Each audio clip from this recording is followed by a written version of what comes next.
Olá, meu nome é Eduardo de Castro Gomes, sou médico psiquiatra e fui convidado para falar com vocês sobre depressão em estudante universitário. Para falar sobre depressão em estudante universitário, eu acho que primeiro é importante a gente ter claramente um construto do que nós psiquiatras queremos dizer quando a gente fala sobre depressão. Depressão, ao contrário do que muitas vezes a língua portuguesa faz com que a gente pense, ela não vai remeter só a uma ideia de tristeza, ela não vai remeter só a uma ideia de não ter vontade de fazer alguma coisa. Depressão é uma doença, ela é um construto que vai envolver um conjunto de fatores. Não apenas a tristeza, não apenas a falta de prazer, a falta de vontade de fazer coisas que antes eram prazerosas, mas um conjunto de outros sintomas que vão acometer a capacidade de concentração, a alteração de sono, alteração de apetite. E muitas vezes as pessoas pensam, é a pessoa que está sem dormir, é a pessoa que está sem apetite, como os escritores românticos do século XIX. Não, você também tem quadros de depressão em que a pessoa vai dormir mais, vai ter um apetite aumentado, inclusive com aumento de vontade de comer doces. Então é importante a gente pensar que é uma constelação de sintomas que vão prejudicar a pessoa.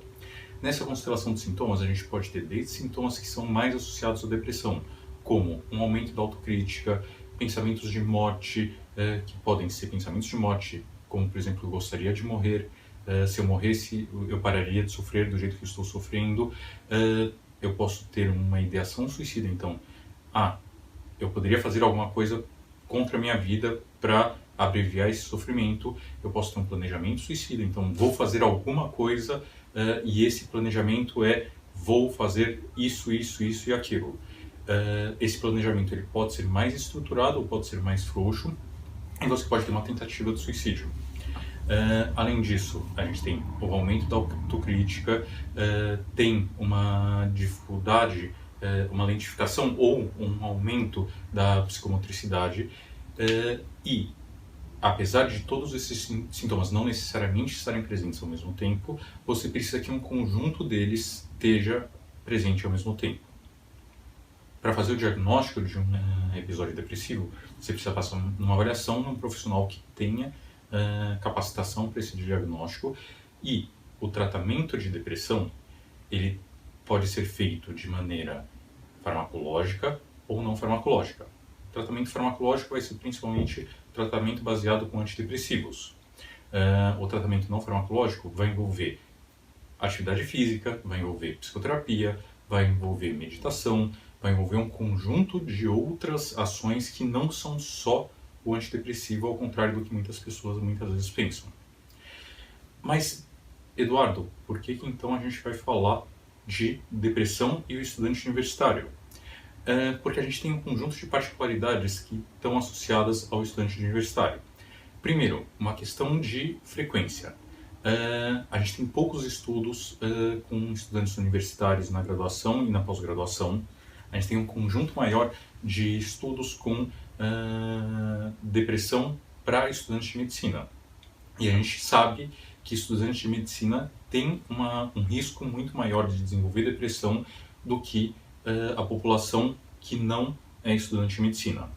Alguns estudos sugerem que outros cursos, principalmente estudos que falam da área de saúde, mas isso não é algo conclusivo, têm um risco parecido com os de estudantes de medicina. E mesmo quando a gente pega estudos incluindo engenheiros, incluindo estudantes de línguas, incluindo outras formações, tem evidências que são contraditórias, mas que aparentemente, mesmo nesses cursos, a prevalência de depressão é maior do que na população geral. Quais fatores estão associados a esse aumento de prevalência? Estudo não é algo que a gente diga que faça mal à saúde. A gente está no ambiente universitário, a gente sabe que isso não é verdade. Mas, muitas vezes, o jeito que as pessoas vão lidar com a pressão e o jeito que o ambiente, no nosso caso acadêmico, vai lidar com a pressão com o indivíduo, podem ser maneiras não adequadas e podem favorecer um adoecimento maior ou menor. Além disso, você tem uma questão específica que é, durante a vida universitária, você tem um conjunto de demandas, um conjunto de pressões, de muitas vezes muitas matérias, inserção em mercado de trabalho, pressão por auxiliar em casa no momento que você não está tendo uma renda, em alguns casos, aqui na Universidade de São Paulo não, mas em alguns casos você inclusive tem que pagar para estudar. São um conjunto de estressores específicos da universidade e que vão estar presentes não só na graduação como na pós-graduação. E eu faço esse separo da pós-graduação porque a gente também tem um conjunto de evidências, são evidências que a gente não tem um corpo tão importante, mas que mostram que alunos de mestrado e de doutorado aparentemente têm um risco igualmente maior de adoecimento psíquico, em especial de depressão, em relação aos seus pares que não estão no ambiente universitário. E, de novo, tem alguma diferença de apresentação nessa população? Sim, a gente acaba vendo que muitas vezes o uso de substâncias lícitas ou ilícitas é maior. E muitas vezes isso acaba não sendo claro se é algo que favorece a depressão ou se a depressão aumenta a busca. A gente sabe que o uso de substâncias está associado a um maior risco para um conjunto de pessoas de quadros depressivos e quadros ansiosos. A gente tem essa evidência para álcool, a gente tem essa evidência principalmente para cannabis, para maconha, para outras drogas ilícitas. Mas a gente também sabe que muitas vezes a pessoa, quando ela está se sentindo deprimida, ela vai buscar mais uso de substâncias. Então a gente tem que tomar muito cuidado para entender caso a caso o que é causa, o que é consequência. Mas algo que talvez seja o mais importante é, muitas vezes a gente tem vindo de uma sociedade que é extremamente preconceituosa e psicofóbica. Muitas vezes a gente tem uma impressão que as pessoas não têm um quadro depressivo porque elas estão funcionais, elas estão indo à faculdade, elas estão trabalhando, fazendo sua iniciação, lendo artigos, fazendo outras atividades que não é o esperado para alguém que está deprimido. Isso é uma das falácias mais importantes que tem. As pessoas vão deixar de conseguir estudar, frequentar em casos de maior gravidade, mas um conjunto muito grande de pessoas que vão estar em quadros depressivos leves e moderados vão continuar frequentando as atividades acadêmicas, vão continuar frequentando as atividades sociais, só que o relacionado, o trabalho que elas vão ter para conseguir frequentar essas atividades vai ser maior do que se elas não estivessem deprimidas. A ideia do construto da depressão, de novo, é uma constelação de sintomas que vai prejudicar o funcionamento da pessoa, mas prejudicar o funcionamento não significa impedir o funcionamento.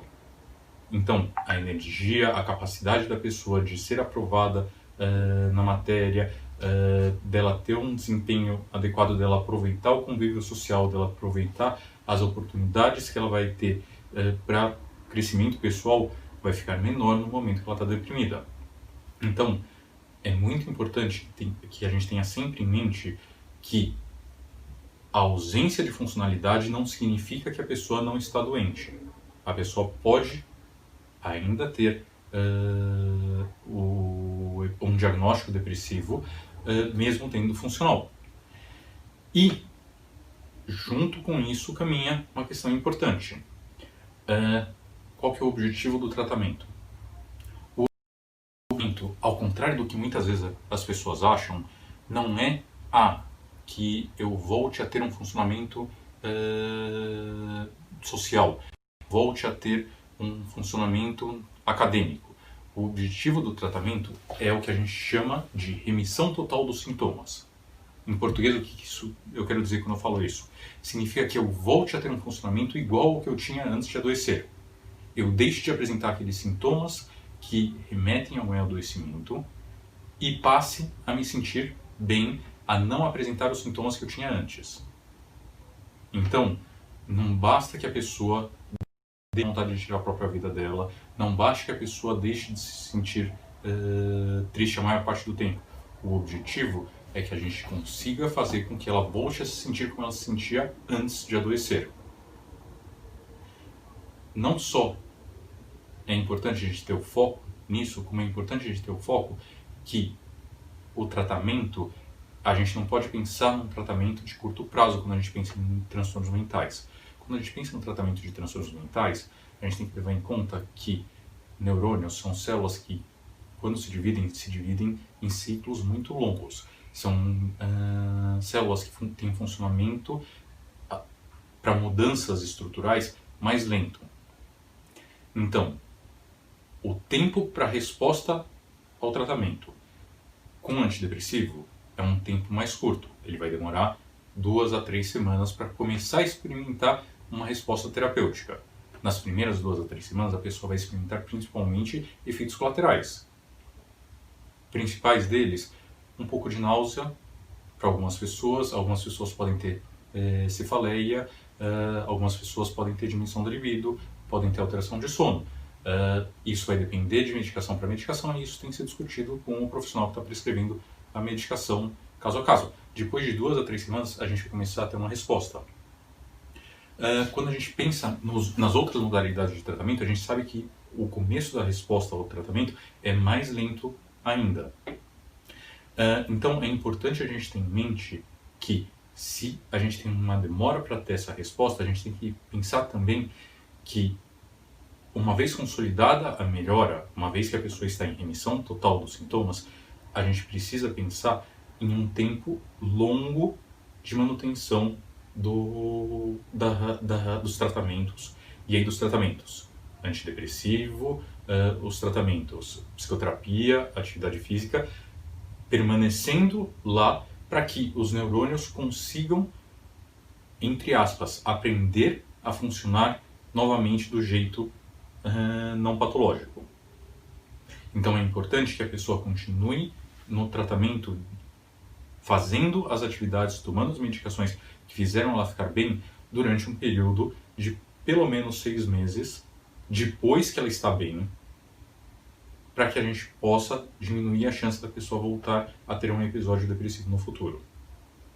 Se a gente não tem esse cuidado, aumenta de sobremaneira o risco de uma recorrência. Pensando na prevalência de depressão ao longo da vida, a maior parte dos estudos vão falar entre 20% e 30% das pessoas vão ter um episódio depressivo ao longo da vida. Entre as pessoas que tiveram o primeiro episódio depressivo, a chance delas terem um segundo episódio depressivo é de aproximadamente 50% no resto da vida. Se o tratamento for interrompido antes da hora, o risco relacionado a uma recorrência aumenta de 50% ao longo da vida para 90% em um ano. Esse é um aumento muito importante. E mais importante ainda é a questão que vem de ter um segundo episódio depressivo, tratando adequadamente pelo tempo adequado, que aí num segundo episódio depressivo é um tempo mais longo do que o primeiro episódio depressivo, de pelo menos 2 anos, a chance da pessoa desenvolver um novo episódio depressivo aumenta de 50% no resto da vida para 70% no resto da vida. Tendo um terceiro episódio depressivo, essa chance aumenta para 90% no resto da vida. Então a gente discute muitas vezes que o tratamento vai ter que ser feito não mais por 2 anos, mas por períodos muito longos, inclusive muitas vezes sendo considerada a necessidade de tratamento para o resto da vida da pessoa. Então é essencial que o tratamento seja feito de uma maneira adequada. Pensando então dos conceitos que a gente apresentou. Primeira questão. Depressão é uma doença que ela tem uma miríade, um conjunto de fatores, de sintomas relacionados. Um conceito que eu não explorei tanto, até pelo tempo. É uma doença multifatorial. A gente não pode dizer que eu estou deprimido porque eu terminei um relacionamento, eu estou deprimido porque meu professor me deu uma nota ruim. Você vai ter um conjunto de fatores que vão estar envolvidos no adoecimento. É importante fazer um tratamento adequado com a pessoa voltando a ter toda a funcionalidade, toda a ausência de sintomas que ela tinha antes do adoecimento, e que o tratamento ele tem um impacto no funcionamento da pessoa e a chance dela voltar a ficar doente ou não. Lembrando que o tratamento não é só um tratamento farmacológico, é um tratamento que deve envolver psicoterapia, atividade física e outras modalidades de tratamento que vão ser discutidas caso a caso.